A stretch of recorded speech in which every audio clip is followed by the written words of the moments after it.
अस्सलाम वालेकुम दोस्तों, आज हम आपको दिखाएंगे फर्नीचर को कैसे क्लीन करते हैं और उसमें क्या क्या यूज़ करते हैं। चलिए आपको दिखाते हैं।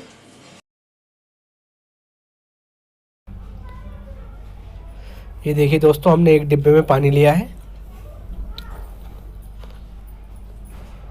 अब हम इस पर सर्फ डालेंगे इसमें।